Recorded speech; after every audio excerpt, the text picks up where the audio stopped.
Hello नमस्कार साथियों, स्वागत है एक बार फिर से हमारे यूट्यूब चैनल में। और यह है हमारा HRMS सीरीज़ का पार्ट नंबर 3, जिसमें हम बात करने वाले हैं फ्रेंड्स पास्ट से रिलेटेड जितने भी इश्यूज़ होते हैं उनके बारे में। क्या क्या पास्ट से रिलेटेड इश्यू होते हैं और वो इश्यूज़ क्यों होते हैं, क्या उनका रीज़न होता है और क्या उनका सोल्यूशन होता है। तो इस प्रकार की समस्याओं के समाधान के लिए ये वीडियो आपके समक्ष प्रस्तुत किया गया है।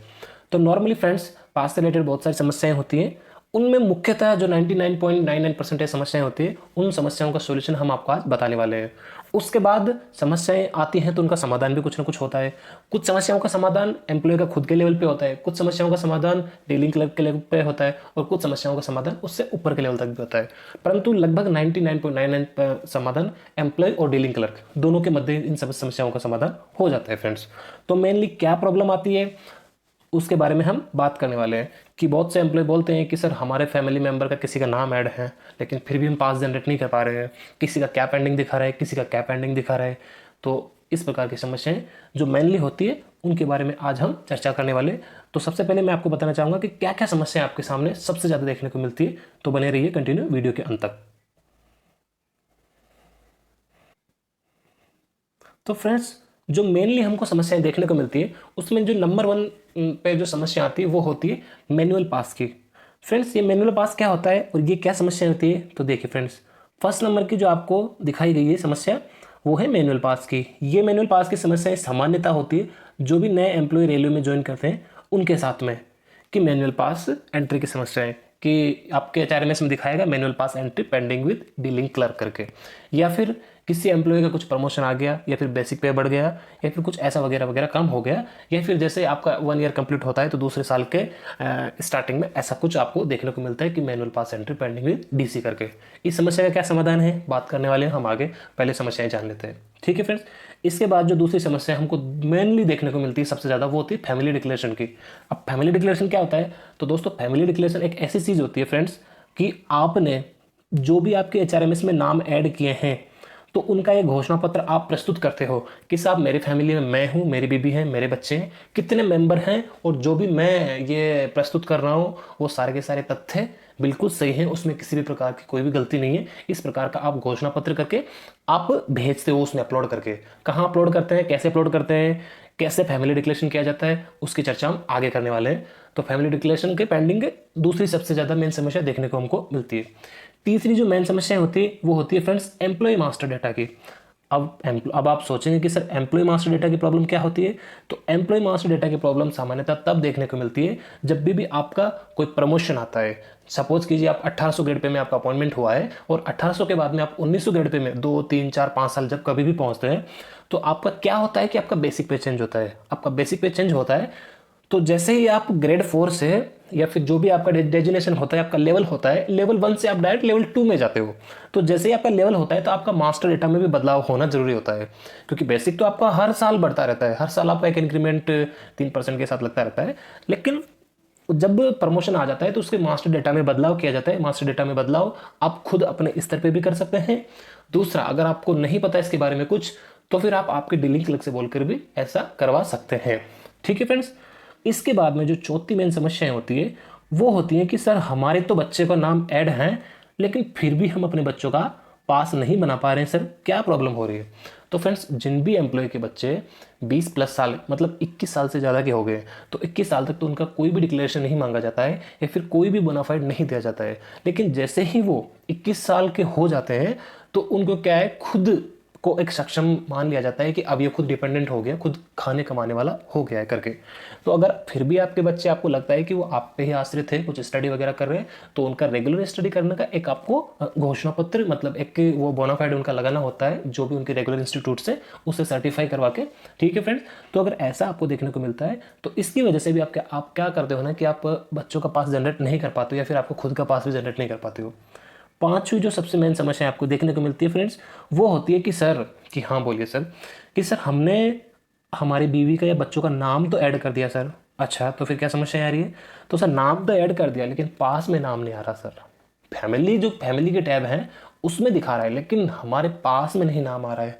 तो सर इसके लिए आपको क्या करना होता है, इसके लिए जो आपको मेनली करता है वो होता है फैमिली डिक्लेरेशन। तो इन समस्याओं के बारे में हमने जाना सामान्यतः ये हमको देखने को मिलती है। अब इनका क्या सॉल्यूशन है, कैसे इनका समाधान होता है, आपके स्तर पर कैसे होता है, उसके बाद डीलिंग क्लर्क के पास कैसे होता है, उन सभी समस्याओं के समाधान को हम विस्तारपूर्वक चर्चा करेंगे। तो बने रहिए वीडियो के अंत तक। अगर आपने फैमिली से रिलेटेड या फिर आपके बेसिक पर्सन से रिलेटेड ऐड करने का, फैमिली मेम्बर को जोड़ने का, या फिर आपके पर्सनल डेटा में बदलाव करने का वीडियो अभी तक नहीं देखा है और अभी तक कुछ परिवर्तन नहीं किया है, तो इस प्रकार की पास की समस्या से पहले आप अपने पूरे बेसिक इन्फो को, पर्सनल इन्फो को और आपके फैमिली से रिलेटेड जो भी इश्यू है उनको ऐड करना है, जोड़ना है, उन सबको ऐड कर लीजिए। उसके बाद ही समस्या का समाधान हो पाएगा। इस प्रकार का समस्या के समाधान के लिए आप हमारे HRMS सीरीज का पार्ट नंबर 1 और पार्ट नंबर 2 देख सकते हैं। उसमें आपका पूरा का पूरा सारा सॉल्यूशन हो जाएगा। ठीक है फ्रेंड्स, तो बने रहिए। इन समस्याओं के समाधान पर हम आपको लाइव करके दिखाते हैं कैसे किस प्रकार के एम्प्लॉय को किस प्रकार की समस्या हुई थी, उसका क्या समाधान हुआ था। ठीक है फ्रेंड्स, कंटिन्यू बने रहिए। तो फ्रेंड्स, जो अपनी पहली समस्या थी manual pass entry pending with dealing clerk, उस समस्या के समाधान के लिए दोस्तों सबसे पहले आपको आपके डीलिंग क्लर्क को बताना होगा वो मैनुअल पास एंट्री करता है। फ्रेंड्स, वो डीलिंग क्लर्क के आईडी से पॉसिबल हो पाता है। आप उसके लिए आप खुद के लेवल पे कुछ नहीं कर सकते। तो जैसे ही आपका डीलिंग क्लर्क आपका मैनुअल पास एंट्री करता है तो आप जाते हो जैसे अप्लाई पास वाले ऑप्शन पे। तो जैसे ही आप अप्लाई पास वाले ऑप्शन पे जाते हो तो यहाँ पे जो स्क्रीन होती है, जैसे ही आप उस ऑप्शन पे जाते हो तो इस जगह पे आपको कुछ नहीं दिखाएगा, बस ईयर दिखाएगा 2023 करके, आपको 2023 करके दिखाएगा, या फिर जो भी आपका करंट ईयर चल रहा है जिसमें भी आपका अपॉइंटमेंट हुआ है उसमें 0000 ऐसा करके कुछ ऑप्शन आएगा। तो उन 00 में लिखा होता है फ्रेंड्स कि आपने ड्यूरिंग 23 के दौरान आपने कोई भी पास नहीं लिया है तो 00, 24 के दौरान आपने कोई भी पास नहीं लिया है तो 00। तो उस चीज़ को आपको क्या करना होता है, उस चीज़ को आपको एक्सेप्ट करना होता है, मतलब वेरीफाइड करना होता है, या फिर उसमें एक रिमार्क का बटन आता है, उस रिमार्क में आपको कुछ डालना होता है, ओके या फिर कुछ भी डाल दीजिए। उसको करके उसको आपको क्या करता है, सबमिट करना होता है, मतलब एक्सेप्ट करना होता है। जैसे ही आप एक्सेप्ट करते हो तो आप पास अप्लाई करने के लिए एलिजिबल हो जाते हो और आप अप्लाई पास और PTO का ऑप्शन आपका एक्टिव हो जाता है। तो फ्रेंड्स, ये है आपकी समस्या का पहला सॉल्यूशन। और इस प्रकार फिर आप अपने PTO या पास जो कुछ भी है उसमें जाके उस चीज़ को आप अप्लाई करने के लिए एलिजिबल हो पाते हो और आपका पूरा का पूरा पास का टैब ऐसे खुल जाएगा। ठीक है फ्रेंड्स, ये था हमारे जो भी पहले नंबर की समस्या थी उसका समाधान। उसके बाद फ्रेंड्स, जो आपकी दूसरे नंबर की समस्या होती है family declaration pending with clerk, इस प्रकार की समस्या आपको कब दिखाती है फ्रेंड्स, जब आपने अपने किसी फैमिली मेंबर का नाम जोड़ा है और फैमिली मेंबर का नाम जोड़ दिया लेकिन फिर भी आपको क्या दिखा रहा है, आपकी फैमिली में जो भी, जैसे सपोज कीजिए पहले मेरे 2 मेंबर का नाम ऐड था तो मेरा 2 ही मेंबर का पास वो जनरेट हो पा रहा है, जो तीसरा जोड़ा था उसका नहीं हो पा रहा है। तो अगर तीसरे का भी आपको दिखाना है तो उसके लिए आपको क्या करना होता है दोस्तों, आपको जाना होता है यहाँ पे, इस वाले ऑप्शन पे आपको जाना होता है फैमिली डिक्लेरेशन में। जैसे ही आप फैमिली डिक्लेरेशन को ओपन करते हैं फ्रेंड्स तो आपका ये फैमिली डिक्लेरेशन ओपन हो जाता है। अब आपको इसमें क्या करना होता है, आपने ऑलरेडी डिक्लेयर, मतलब आपने घोषणा पत्र दिया होता है। सपोज कीजिए कि आपकी फैमिली में 2 मेंबर है, लेकिन जब तीसरा आपने ऐड किया तो उसका भी आपको डिक्लेरेशन करना होता है कि ये मेरी फैमिली का मेंबर है। तो जैसे ही आप इस प्रकार का वो डालते हो, मतलब रीडिक्लेयर करते हो, तो उसमें वो क्या मांगते, जितने भी फैमिली मेंबर अब तक ऐड हुए हैं, जैसे सपोज कीजिए ये एक एम्प्लॉई है जिसकी फैमिली में अब तक 3 मेंबर ऐड हो चुके हैं और ये जो भी आपका एक्सेप्टेंस अथॉरिटी है उसके द्वारा एक्सेप्ट भी कर लिया गया है। तो देखिए इनमें से किन किन को आपको इसमें ऐड करना होता है पास में, उन सभी को आपको क्या करना होता है, 1 बाय 1 यहाँ पे टिक करना होता है। टिक, इस बॉक्स में आपको टिक करना होता है सभी को, और टिक करने के बाद में आपको रीजन देना होता है कि आपने ऐसा क्यों किया, मतलब क्या रीजन है इनकी डिपेंडेंसी का। तो नॉर्मली फ्रेंड्स, जैसे अगर आपका सन है तो आपको इसमें रीजन डाल सकते हो कि ये जो मेरा सन है ये अनमेरिड लेस देन 21 ईयर्स इसका एज है। अगर आपकी वाइफ है तो आप वाइफ का रीजन डाल सकते हो कि according to railway rules spouse आपकी ओनली ऑल डिपेंडेंट में आ जाती है। ठीक है फ्रेंड्स, तीसरी चीज है जो आपका डॉटर का है तो वो डॉटर का आप यहाँ पे आप देख सकते हो, वही unmarried less than 21 years children करके या फिर डॉटर करके डाल सकते हो। इसके बाद में एक घोषणा पत्र फैमिली डिक्लेरेशन का एक फॉर्मेट आता है, ऑफलाइन फॉर्मेट, उसको आपको भरना है और वो उसको यहाँ पे अपलोड करना होता है फ्रेंड्स। यहाँ पे इन सभी में अपलोड करना होता है। अगर आपके पास कुछ भी नहीं है, सपोज कीजिए ऐसा कुछ भी नहीं है आपको अपलोड करने का, तो आपका जो FCC होता है friends, FCC family composition certificate, उसको भी आप इसमें डाल सकते हो। और उसके बाद कब आप इस चीज़ का डिक्लेरेशन कर रहे हो उस डेट का वो डेट डाल सकते हो। या फिर अगर आपका वाइफ से शादी हुआ है तो उसका कुछ मैरिज सर्टिफिकेट डाल सकते हो, उससे भी उनकी डिपेंडेंसी का पता चलेगा। अगर आपका बेटा है, बेटे का अगर आपके पास कुछ भी नहीं है, आप बर्थ सर्टिफिकेट अपलोड कर सकते हो, उसका डेट ऑफ बर्थ यहाँ पे डाल सकते हो। या फिर जो ये आपकी बेटी है उसका भी आप डेट ऑफ बर्थ सर्टिफिकेट डाल सकते हो, यहाँ पे आप उसका डेट लिख सकते हो। तो ये हो जाता है। जैसे ही आप ये काम करते हो तो फ्रेंड्स आप जैसे ये काम कर सकते हो, तो आप जैसे आप इसको ड्रैग करते हो, ऊपर खींचते हो, तो यहाँ पे ऑप्शन आता है, टर्म्स एंड कंडीशन आती है कि ये आपके अकाउंट में ऐड होने के लिए योग्य है, और आप डिक्लेयर कर रहे हो कि ये ओनली आप पे डिपेंड है, और particular my family member shown are correct to the best, और जो भी ऐड किया है वो आपके नॉलेज के लिए ठीक है और उसके हिसाब से सही है। तो यहाँ पे आपको इस बॉक्स पर टिक करना होता है, और उसके बाद में आपको करना होता है सबमिट के बटन पर। जैसे ही आप ये करते हो फ्रेंड्स, आपके पास ऑप्शन आता है फिर कि are you sure want to submit your family declaration for pass, you will not be able to make changes after submission. अगर आपने एक बार डिक्लेयर कर दिया तो आप उसके बाद उसमें भी कुछ भी चेंज करने के लिए आप एलिजिबल नहीं होगे, अगर आपका वो एक्सेप्ट कर लिया जाता है तो। ठीक है फ्रेंड्स, ओके। ये करने के बाद देखिए फ्रेंड्स, जो आपको मैं दूसरा नंबर का प्रॉब्लम दिखा रहा था, वो फिर ये आपको दिखाता है जब आप फैमिली डिक्लेरेशन करते हो कि family declaration is pending with pass clerk या डीलिंग क्लर्क करके ये आपको दिखाएगा। और नॉर्मली जब आपको ऐसा दिखाने लगता है तो आपको कांटेक्ट करना है आपके डीलिंग क्लर्क के पास। वो आपने जो भी डिक्लेरेशन किया है उस चीज़ को एक्सेप्ट करता है, और एक्सेप्ट करने के लिए आपका ये फैमिली डिक्लेरेशन पेंडिंग का प्रॉब्लम सॉर्ट आउट हो जाता है, और आप पास के लिए अप्लाई करने के लिए एलिजिबल हो पाते हो। तो दूसरा नंबर का प्रॉब्लम आपका सॉर्ट आउट हुआ। ठीक है फ्रेंड्स, ओके। तीसरा जो प्रॉब्लम था फ्रेंड्स वो था employee master data pending with dealing clerk. अगर आपका हुआ है प्रमोशन, तो आपका जो भी डेटा है वो क्या करके दिखाएगा, आप पास जनरेट नहीं कर पाओगे। तो जो चीज आपको पहले दिखा रहा था पास पेंडिंग या फिर पास डिक्लेरेशन पेंडिंग भी डीलिंग क्लर्क करके, वैसे ही सेम का सेम आप जैसे ही अप्लाई पास पे क्लिक करोगे, यहाँ पे आपको एक टैब शो होएगा फ्रेंड्स, और उस टैब में लिखा होगा employee master data pending with dealing clerk या इज नॉट एक्सेप्टेबल स्टेट। मतलब आपका जो भी मास्टर डेटा है वो एक्सेप्ट करने योग्य स्टेट में नहीं है, इसमें आपको चेंजेस करना होगा।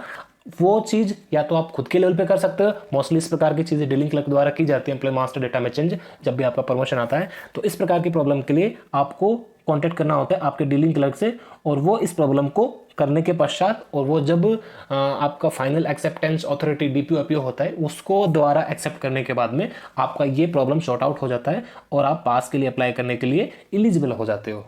तो ओके फ्रेंड्स, आपका प्रॉब्लम नंबर 3 सॉर्ट आउट हो चुका है।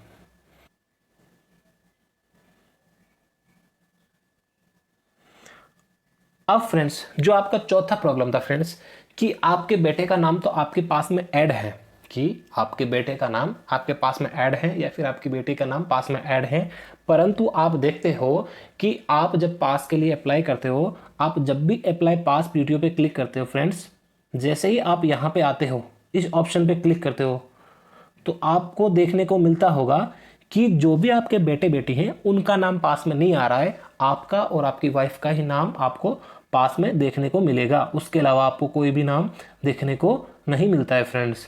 अब आप बोलोगे सर ऐसा क्यों होता है, हमारे पास में तो हमारे बेटे बेटी का नाम ऐड है, फिर ऐसा क्यों हो रहा है। तो फ्रेंड्स ऐसा होने का रीज़न है फ्रेंड्स, ऐसा क्यों होता है कि आप 2 ही लोगों का नाम वहाँ पे ऐड दिखाता है, बाकी लोगों का नहीं दिखाता। उसका रीज़न है फ्रेंड्स, क्या रीज़न है फ्रेंड्स, इस समस्या के समाधान के लिए आपको क्या करना होता है ना, कि आपको जो भी आपका फैमिली टैब होता है, फैमिली टैब में आपको जाके क्या करना है, एक तो आपका बेटे का बोनाफाइड सर्टिफिकेट अपलोड करना है। ठीक है फ्रेंड्स, एक तो आपको करना है आपके बेटे का बोनाफाइड सर्टिफिकेट अपलोड। दूसरा क्या चीज़ है, आपको जो भी अभी मैंने डिक्लेरेशन कैसे करते हैं वो बताया था आपको प्रॉब्लम नंबर 2 में, उस डिक्लेरेशन को आपको रीडिक्लेयर करना है, और रीडिक्लेयर पे जाके आपके बेटे का जो भी बोनाफाइड सर्टिफिकेट है उसको अपलोड करना है, और उसका डेट डाल देना है कि इस डेट को इसका बोनाफाइड बना है, अभी इस ईयर के लिए या फिर नेक्स्ट ईयर के लिए इसके एलिजिबल है। अगर आप ऐसा कर पाते हो तो आप 21 साल से बड़े बेटी बेटी का भी आप पास अप्लाई करने के लिए एलिजिबल हो पाते हो। इस प्रकार आपका प्रॉब्लम नंबर 4 यानी कि समस्या नंबर 4 का समाधान हो जाता है फ्रेंड्स।